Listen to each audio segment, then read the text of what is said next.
Okay, I want to welcome everyone to this voting session of the Government Operations Subcommittee. We have 4 bills this morning, and we will begin with House Bill 1214, Procurement, Transparency, and Application to County Contracts. Council, Tyler. Good morning, everyone. So this bill brings in a number of procurement provisions. It starts by applying state procurement law to any county or governmental entity entering into a procurement contract using state funds or for the benefit of the state. And it would require the Governor's Office of Small Business, Minority and Women Business Affairs, GOSBA, to assign a staff member to each procurement unit to observe their practices and help ensure that each unit is following processes and doing the best to their capacity to meet minority business enterprise goals.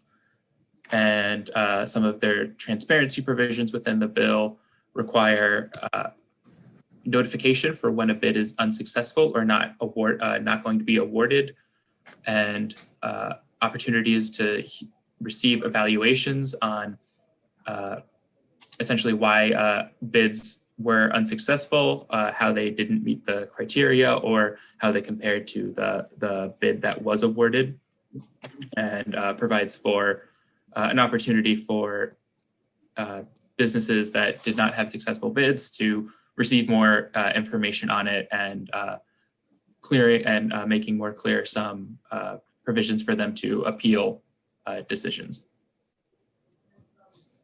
Okay, Delegate Wilson, do you want to speak to the bill? Since you're joining us. Thank you very much. Apologize, I'm trying to find a place to pull over now, but the importance of the bill is, as I tried to state during the hearing, right now, when it comes to our minority business and women-owned businesses, it's very hard for even small businesses to get in on these contract bids, because they're really never being made aware of what the standards are, and many times why they were not successful. And I know there's an amendment by Delegate Barron, because and many times we just discovered one this morning where an individual had been in the last bid cycle was chastised for not paying the people a living wage, and then when they rebid, they were awarded the bid again. And it seemed trying to find a way that the good old boy system can be broken, and those who are in the end who are not doing their job correctly, or not providing the opportunities that they should, they can be ousted to allow some of our smaller businesses to develop. That's the overall goal behind this bill. I've spent 20 years doing government contract work, and I will say this, Maryland is one of the most difficult states, including the U.S. government, to actually participate in. So I'm just trying to make it a little easier and align it with our federal government system somewhat. And you're also, the bill would teach, if you will, or advise people why they didn't make it, so that they're in better shape to make it the next time. Is that fair to say? Without a doubt. And also I'll say that has a double meaning, because sometimes in that process, when you're being advised of why you didn't make it, you see the errors in either the contract officer's evaluation, and it allows you to challenge it. Without being advised on why you didn't get it, you don't know why you didn't get it, but you also can't really fight, the individual that did get it. Mm-hmm. Okay, thank you. Stay on, don't leave us. Yep. Is there discussion from the members of the committee? Now, I think I see. I have my hand up, Mr. Chairman. I'm sorry, I didn't see it. Okay, Delegate Kipke. Thank you. So, who, Tyler, who would be required to receive information of why they were not awarded a contract? It would be anyone who's submitted a responsive bid to a request for proposals, or a request for proposals and bid offers. Yes, everybody who lost. And what would they be? What does the bill require that they be told? I can get to the details of it. Hold on. So So in the bill as drafted, they would sorry, Windows popping up. There we go. Explanation of why the successful bidder was chosen, the reasons the successful bid was not chosen, and then the ranking of the bid compared to other bidders, and then supporting documentation that the unit made or has for making their decision. I'm concerned that the bill is, I think it might, as somebody who does this also for a living, I don't think that the bill as it's drafted is going to achieve the desired goal of the good sponsor. I don't disagree with the goal. I've experienced, while it's not on racial or women-owned business or small business lines, I've experienced the same frustrations with government contracting with the state of Maryland, actually, but also with local governments as well. And as the bill is drafted, you know, they could just come up with an arbitrary explanation of why it wasn't awarded. It doesn't, you know, they're not going to necessarily tell you, the bill doesn't require the things that the sponsor just mentioned. It doesn't require that all of that be explained. The language of the bill is broad and vague and allows typical government bureaucracy to just come up with any explanation that it wants, unless I can be corrected. Delegate Wilson, or if I may, Mr. Chair, of course, I have no problem with the tightening of the language. The bill is drafted. Here's the thing, whatever excuse they give, because I'm dealing with this actually this morning on an MTA bid, that they gave a very vague reason as to why it was refused, but now that allows us to challenge it. Before the bid is awarded, now we are going to challenge it. Delegate Kipke, I know you're correct in that, you know, challenging it costs money, but, you know, that's unfortunately the cost of doing business. Of course, I would not mind tightening up the language, but all they need to do is put something in writing as to why the other individuals were chosen. Right now, we don't even get that. And of course, I would rather be, I'm sorry, go ahead. Yeah, I'm with you. I think that those things would be really nice to know. I mean, it seems, in my experience, county and state bids often, not always, but often go to the incumbent. And I think that's sort of, I personally think is more about laziness, or sometimes there's some coziness, it seems, or comfort, cozy or comfort, depending on one's perspective of, you know, the incumbent and whatever. But I agree with you. I just think, you know, I don't think we should, I think we need to work on the language here. And I'll be glad to try to help with it. But to apply this to every, I just think it's overly broad, and I don't know that you're actually going to get something of real value. You might in this situation that you're talking about with MTA, although, yeah, but I don't know for a lot of other bids and contracts if it will give you much value. So I guess let me I don't know how we can work on some more specific language today is my problem. I don't want to slow the bill down or cause you any harm to your bill, because I do appreciate and support its goal. It would be helpful to know these things, but I think we would need some specific, you know, requirements on the explanation, and maybe we can work that out today. And we can certainly move a bill more than one time on the floor to get it going. But I don't know, Tyler, do you have any suggestions of how we could create a better explanation? I mean, does this bill have a contract size limit? You know, or is this applying to every single contract? I would think it would be best to apply this to larger contracts. I mean, just to avoid unnecessary bureaucracy. and to do that at least at the outset. Yeah. Mr. Chairman, gentlemen. Yes, Delegate Hill. Thank you. So I'm looking at the language on page 67, and I know at least one of the gentlemen is driving.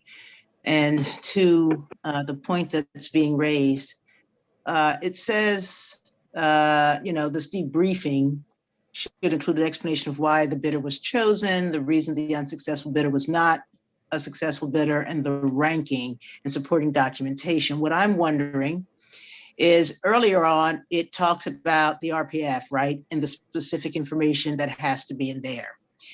If the debriefing or the statement of you didn't win has to go through each of the elements that were listed in the bid, right? So, we asked you how much, we asked you whatever else. Would it help at all if the debriefing had to go through each category that the bids were compared on and give an explanation of you were top 3 on this, or you failed because of whatever? Would that help? Mr. Chair, if I may, and again, I apologize because to my knowledge, and I don't have the bill in front of me, but I thought it was for anything $50,000 or more, but maybe That's correct. That's Okay. correct. I missed that. The There 50,000 is a- more. right. There is a, and if we want to make that a bigger, and the reason I had narrowed it to the way the good delegate just pointed out was because I know every time we try to make something prescriptive, the procurement officers complain that we're making their job too difficult. Of course, it would be wonderful. Now, granted, I will say that all of those should be in the notes for each and every one of these bids that are awarded, and those notes should be made available publicly at the time of the not the award, but the time of the determination, which should instead of sending that out to each individual, I at least get the notes as to why this individual was chosen, and then you could take from that what you will. What are the notes? What do you mean by, are notes a form that they already come up with? Or do you know? And again, I'm taking my information from mostly federal work, is that whenever they do any kind of activity and bid selection, they articulate to some degree why they did it, why the others didn't get it. So because they, in the feds, they have to go back and tell people, you didn't fill this out right. You didn't submit this correctly. So you weren't even a part of it. And then lastly, you weren't the lowest bid. This was the actual winner and this is why. So that's all, to my knowledge, done in the notes. Now, I may be making a great leap in logic to assume that the state does it too, but any and all notes should be made available in part of the public record prior to it being actually awarded. Well, certainly it's language of any documentation and the record, or that, that any documentation that is already produced by the department should Correct. be part of this evaluation. Correct. Yeah, that's one thing. I don't, just to toss something out, does it say a detailed briefing? No, sir. Detailed, oh, it's instructions back on page 3, where it says instructions on how to submit a protest, instructions. And then page 9 is where the details of the debrief are. Oh, okay. It'll be a subsection H, top or middle of page 9. It gives the information there.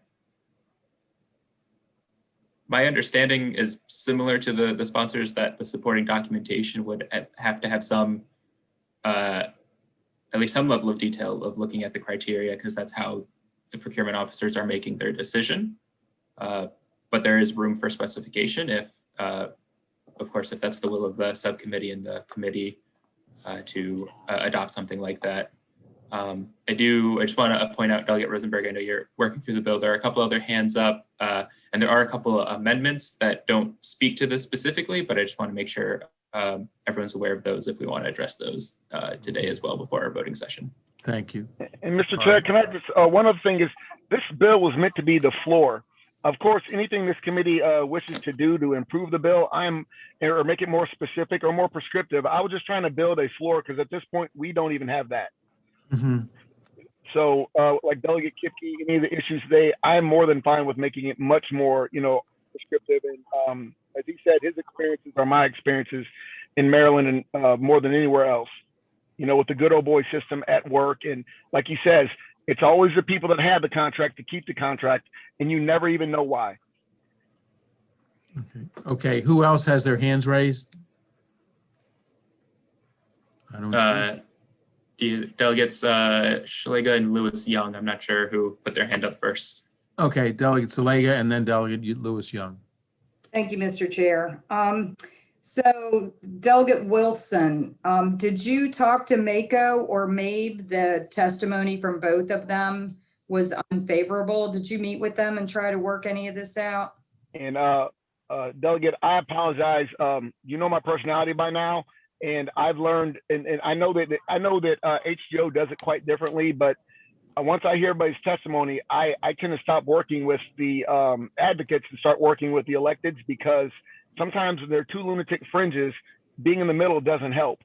So I usually try to work with you guys to do that. I have not. I know that most times Mako doesn't want to be told what to do on any level, and including this. So I really didn't, and they did not reach out to me, to be honest. Now that doesn't mean anything, but I knew they were going to be against it. I'm on ECM, and they're against anything that requires them, to be told what to do. So I didn't really know how. I mean, I didn't know what I could tell them, because I'm not stepping back from what I believe when it comes to state money, how we should have that oversight and accountability.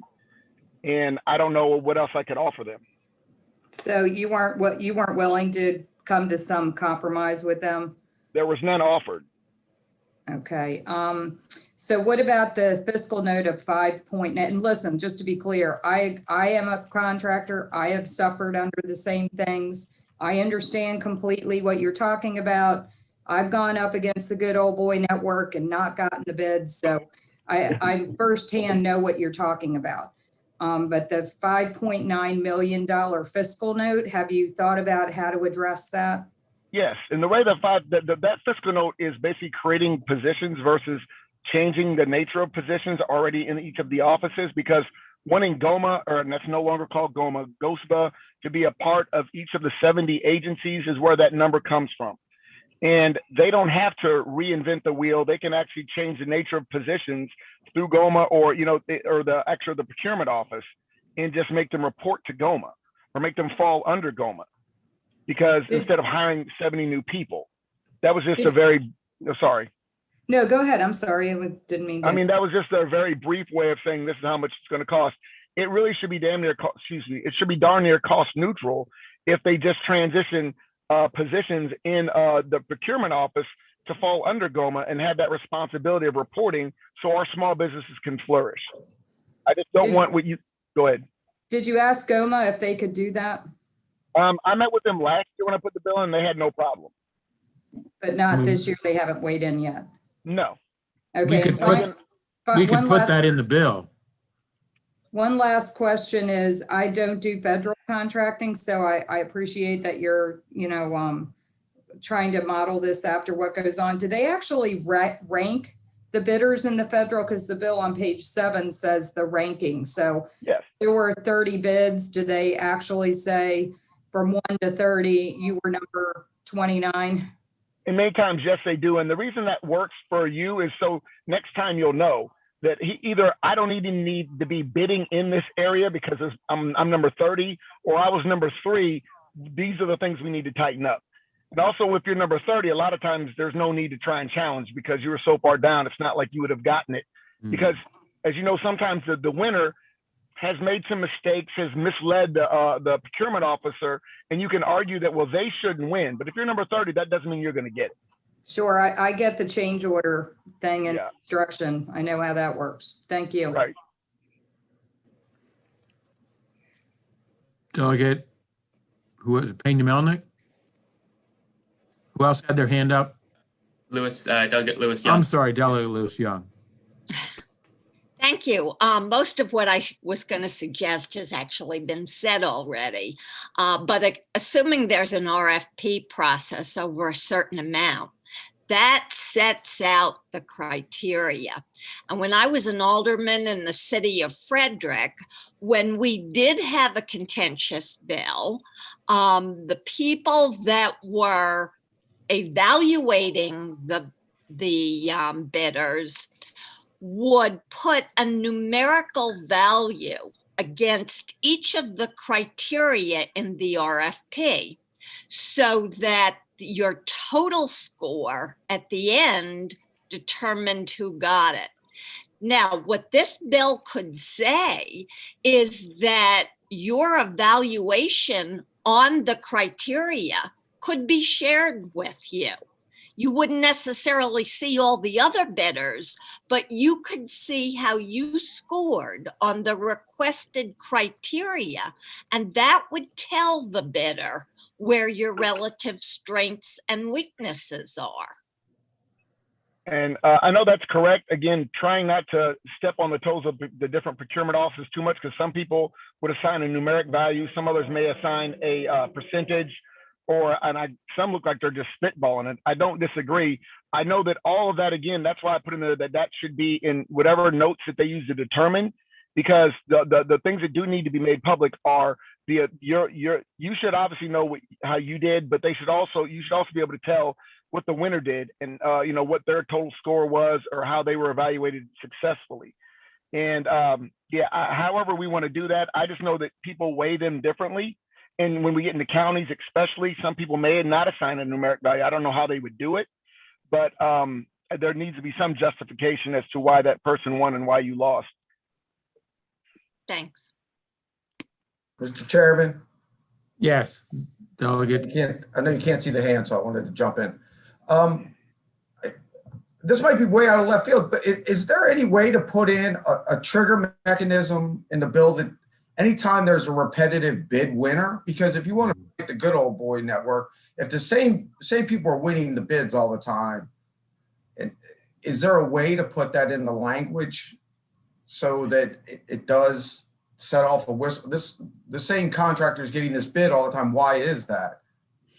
Well, and that's, again, these are all great things. Maybe after the second, successful rebid, there's a trigger mechanism. Again, that's also why we were hoping to get that repository of past successful bids.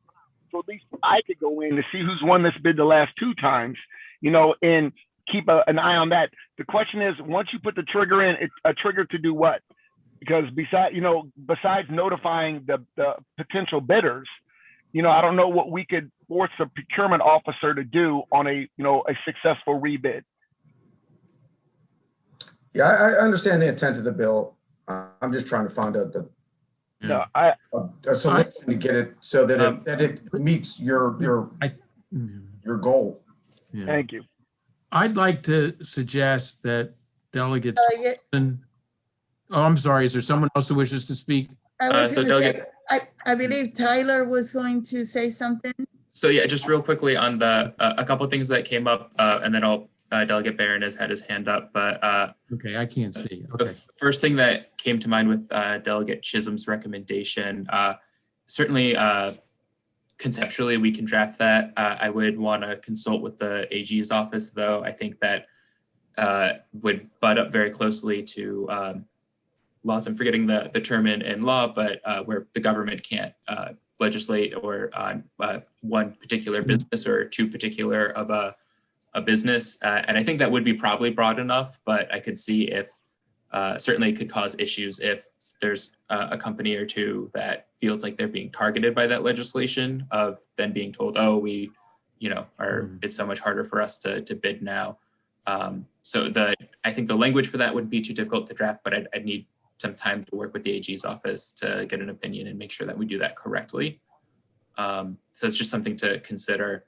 But the repository that Delegate Wilson mentioned is the amendments, the first amendment in the packet. For those of you who have it, it would be page 2 of the packet that got sent out at about 8:45. And that by repository, it's an annual report that the Secretary of DGS would review and evaluate contracts from the previous year that were executed using state funds. So basically or to the benefit of the state, review them for how the evaluation, basically how they were evaluated. How did the final cost end up comparing to the offer price? How closely did the completed contract meet the criteria that had been listed in the request for proposals or invitation for bids? And then whether proper procurement process was followed in soliciting and awarding those contracts. And then each year that report would be shared with relevant committees of the General Assembly to look at. So there would be that opportunity, as Delegate Wilson mentioned, to see if there's maybe some companies that are getting favored frequently, and how well and how consistently are all contract decisions being made based on the criteria here in procurement. And it would also be an opportunity for us to evaluate, see an evaluation of how well, assuming the bill passes, how well, what effect it's having and what tinkering needs to be made if we don't make it now, what needs to be made in the future. Okay. And Delegate Barron has his hand up. Delegate Barron. Thank you, Mr. Chair. Just kind of speaking to some of the points that have been raised. If the information that is provided, if that language needs to be tweaked, I'm happy to help with that. But I agree with Delegate Kipke. That's not necessarily reason to not move the bill if the committee thinks it's appropriate. I would say that, speaking as a former prosecutor, and I know the sponsor's a former prosecutor, this information can be a lot more valuable than one might think. And you're not always going to come up with a smoking gun, but when you have materials and rankings that's provided along with whatever reasons, even if they're made up or vague, that provides the opportunity for further scrutiny. On the issue of MABE and MACO, I'm just not really seeing a lot of strong rationale for their stated opposition. I mean, it was essentially, hey, now we're going to have to know not only our local procurement law, but we got to learn the state procurement law, and that they have to know and understand two different procurement regimes. I'm just not finding that very persuasive for them not to be subject to state procurement if they're using state money. The office, GOMA or whatever it's called, the committee might remember I have a bill that would establish an Office of Inspector General for General Services and Procurement. Now that's, much bigger and broader, and Delegate Wilson has essentially, kind of come at some of the issues that I was trying to address in that bill in a much more narrow and targeted way. But in that bill, I called for a PIN transfer. And it's the same kind of PIN transfer that we did with the Office of Inspector General for Health, which we have now passed. The Department of General Services and Procurement, they are notoriously negligent in filling PINs every year. It's in the budget reports. It distinguishes them really from every other agency. The point is, they have the PINs to move over, to transfer over if the committee wants to do that in conjunction with what Delegate Wilson already has in the bill. But there's a way to do this. Essentially, the point is without any new staff or new monies that are outlined in that fiscal note. Thank you, Mr. Chair. Certainly, thank you.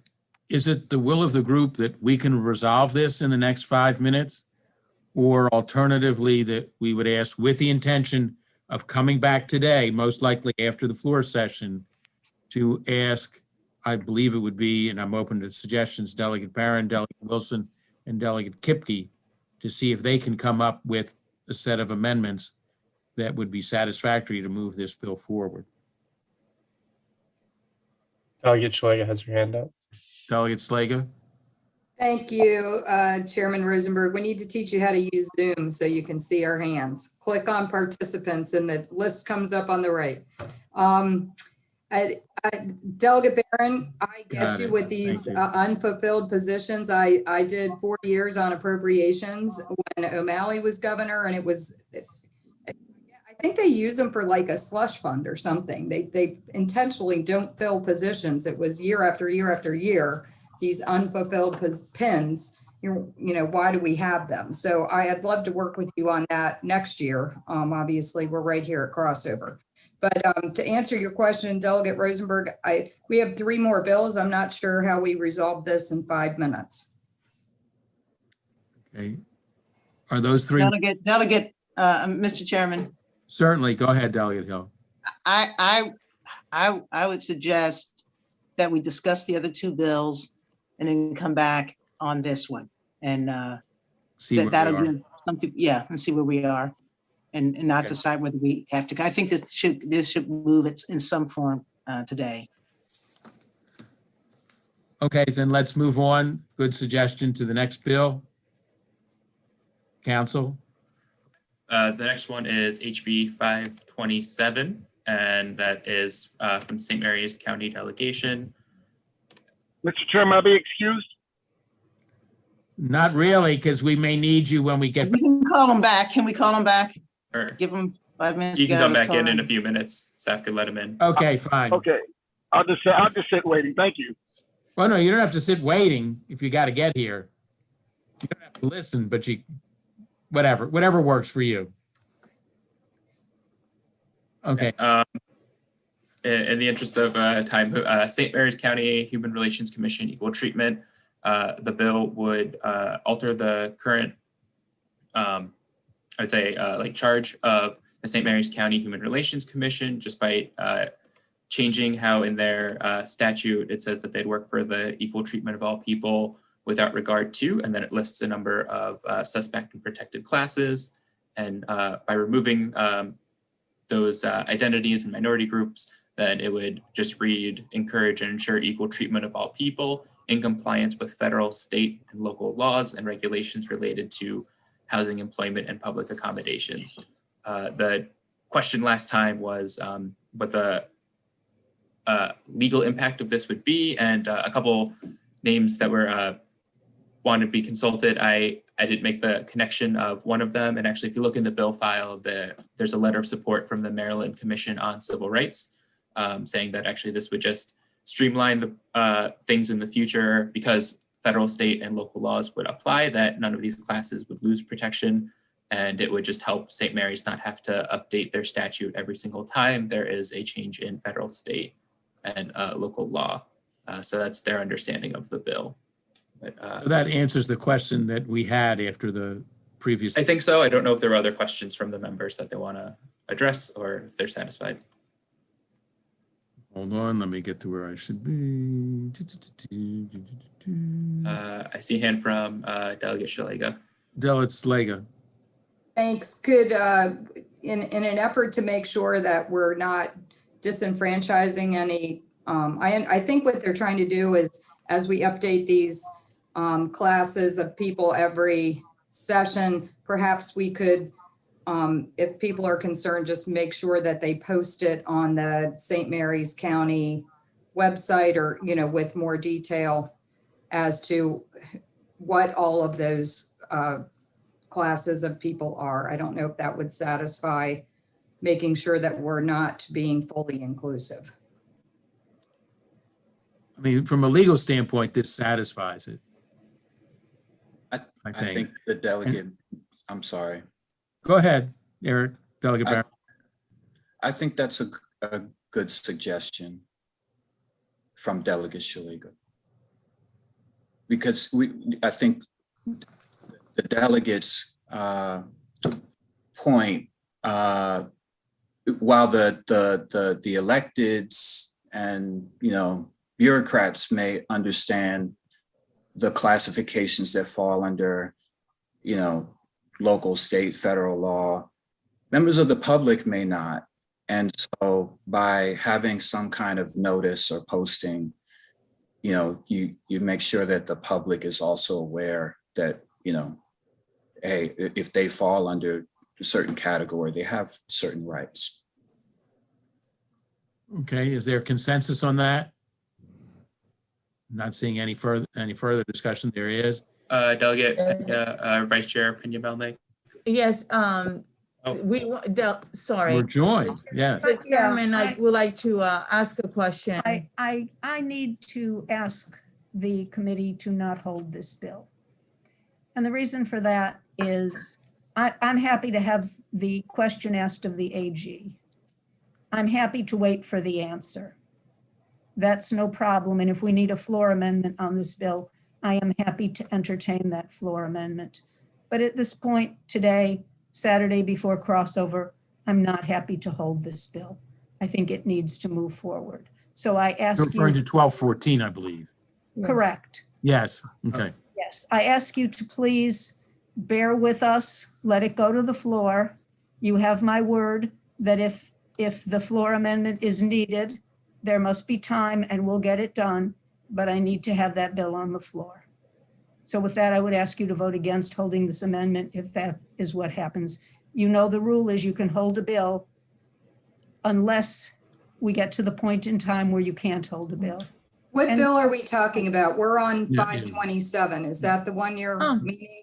I'm Madam? sorry, I thought we were on 1214. No, we moved on. So we put that on I'm- hold for discussion of that amendment, but at the chair's discretion, we can go back to it. Yes, I need you to go back to, I apologize. I came in and misunderstood. That's fine. It's 1214 is the bill that I need to move today. The other bill I would like to move today, but I could compromise on that. There are some things I can do and some things I can't. So Move to approve 1214. Second. With So that'll be 1214 unamended, but with the understanding that the individuals I mentioned before will endeavor to see if they can come up with amendment language to be adopted. should the committee address the amendments that are in the packet, or are they going to move the bill without any and include those in the Well, upcoming? that's one way to make progress is to look at Delegate Barron's amendment. yeah, that's fine. You have it in front of you and you can work on it, that's fine. I just do not want the bill held. Understood. Okay, we're juggling two bills right now. Can we finish St. Mary's and move on to Please. 1214? Please. Okay. And I'm Is there sorry I made a agreement? mess of things. No, you didn't. That's fine. I would like to move 527 favorable. So we can, Second. Without the amendment? Oh, yes, just move it the way it is. So we- Can't we move it with the understanding of the amendment and have the amendment for voting session? That they shall post on their website. All, When is it reasonable to particular- expect, or what would be the correct With the procedure? voting session being in 15 minutes scheduled, with the floor session at 11, that'd be a tight turnaround. No, but we can have an agreement of the language isn't it's the purpose of the amendment that we can agree to. And even if it means the committee only hears the purpose of the amendment for 527. And Delegate Chalega was just speaking to it. We could then adopt it in concept and then have an amendment prepared for the floor. Yes. Are we in? Is that the will of the committee, of the subcommittee? Yes. Yes. Yes. Fine. Fine. Okay. Now, so is there that, So move the That bill amendment in with the concept. amendment, yeah. so moved, Second. no objection. On the bill as amended, all those in favor? Aye. Aye. Are there any opposed? No. Okay, let's go back to 1214. Should we start with Delegate Wilson's amendments? Whatever amendments Tyler has, yes, please, sir. They're So first. Delegate on the list. Delegate Wilson's amendment would bring in that annual report. The secretary would look at all contracts executed in the previous year, evaluate how final cost compared to offer bid, how well it met criteria of the RFP, and procedures were followed in the solicitation and awarding of the contract, and that would be distributed to the General Assembly every year. Move the amendment. Second. Is there any discussion on those amendments? Seeing none, the amendments, all those in favor say aye. All those Aye. opposed, nay. The ayes have it. The Move next bills set. amended. No, no, no, no. Oh, sorry. The Good second try. amendment there clarifies it was left out in the from the original version that basically in addition for appeals, if you were not chosen as the bidder, but there's a separate step where if you were considered unsuccessful bid at the level of sort of pre-evaluation of procurement and rejected, then there wasn't a clear right to appeal or a timeline for when the appeal had to be filed. So this would provide that within 10 days of the date on which the bidder or offerer first receives notice that their bid was unsuccessful under 13103B of this article, then they would have to, within 10 days, file their appeal in order to have their right to appeal reserved. Discussion on The this amendment. amendment. It is moved and seconded. Is there any discussion? Here seeing no hands. All those in favor say aye. Aye. Aye. All those opposed? Okay, the ayes have it. Is there a motion? Well, before I take a motion, is there a desire or belief that we should move the bill forward, but at the same time, see if additional amendments can be agreed to for a Yes. floor amendment? Or should we, is there a desire to do that? Yes, Yep. Mr. Chair. Yes, Mr.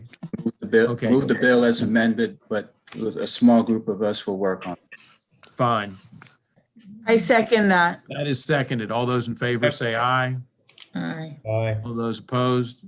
The ayes have it. Okay. I would like to explain my vote. I am very uncomfortable voting for a bill I haven't seen. I want that on the record. I usually vote no until I see the bill. So I'm uncomfortable with this vote, but I will go with the will of the subcommittee. You mean in this instance, that you haven't seen the amendment? Yeah, I haven't seen, it's very Until this morning. undetermined what the final outcome of this is going to be. Okay, Record, I just want that to be known. People are watching us vote. Mhm. And I Fine. don't usually vote for bills that I can't read. okay. That is so stated and certainly within your right. I second. Voting on a future concept is tricky.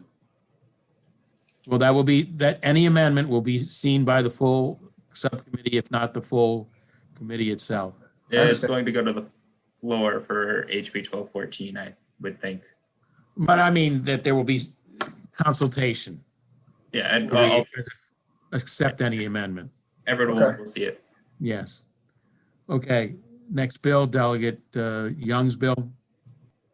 Okay, HB 790, Procurement Office of Small Minority Women Business Affairs, Small Business Reserve Program, and Veteran-Owned Small Business Enterprise Program. Bill does repeal the statewide goal for at least 1% of procurement contracts have to be made to veteran-owned small business enterprises, but instead requires the Special Secretary of GOSPA to adopt a statewide goal by regulation.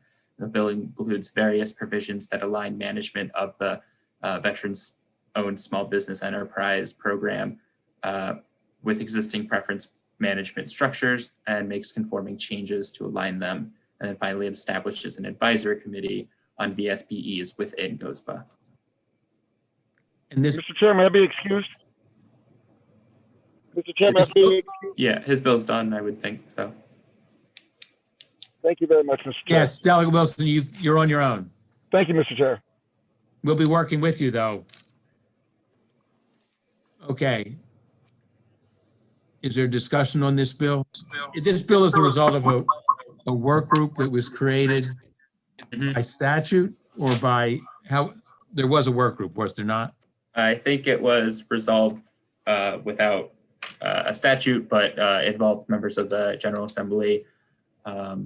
It looks like Delegate Pat Young is still here, and he was a member of that work group, so he could speak to it in better detail than I could if you'd like to hear about it. Delegate Pat Young.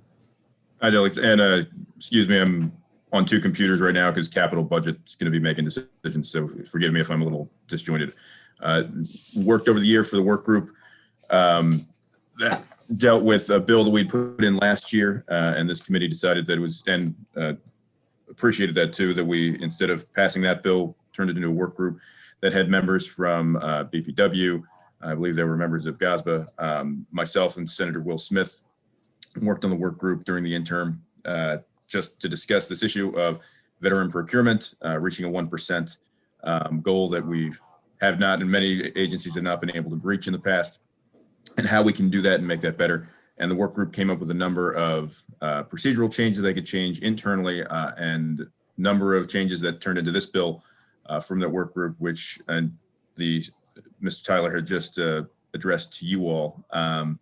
The idea being, and I will mention this because I know there have been some questions about it in the past, within the group, knowing that there was concerns, or that there may be concerns about perceptions, the idea of identifying GOSBA as the primary administrator of the program that already exists, and taking out BPW made sense in the terms that there's already a group, and they already have folks that deal with compliance with these things.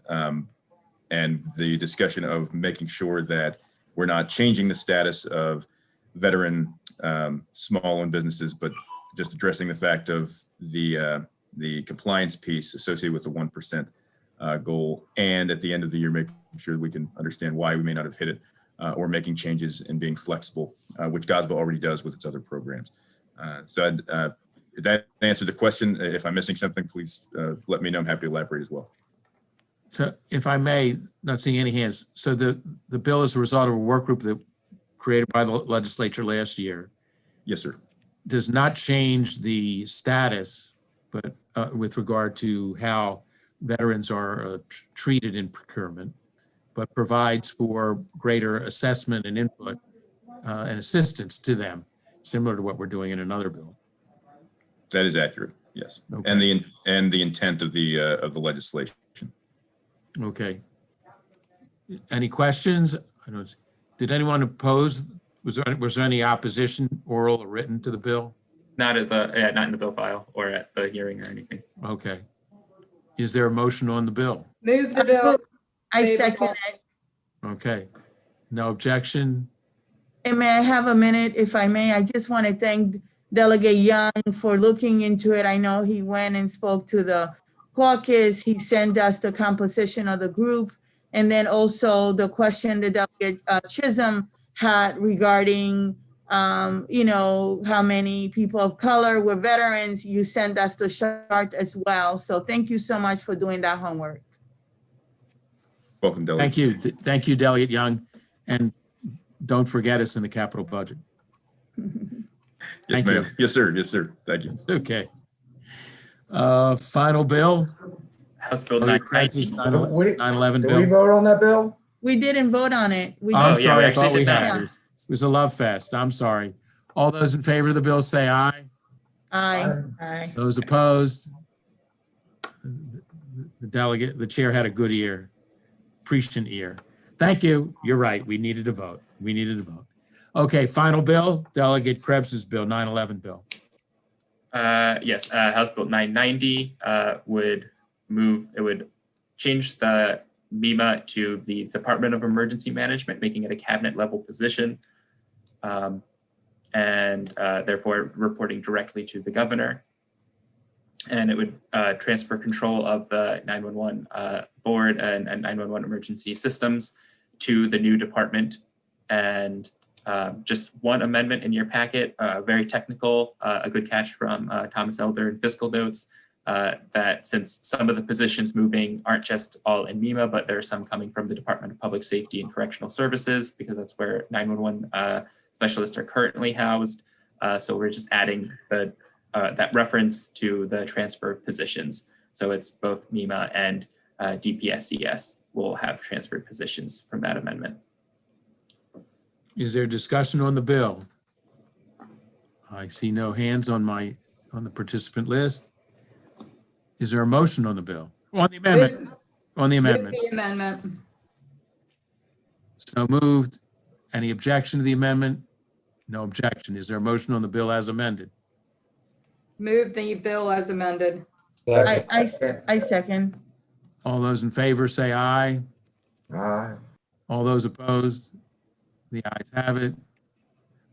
So we have given favorables or favorable amendment to these four bills with the understanding that there will be additional discussion regarding the first bill. And if there is an amendment, that will be reviewed by this subcommittee and or the full committee before we offer it on the floor. Okay, you're all free for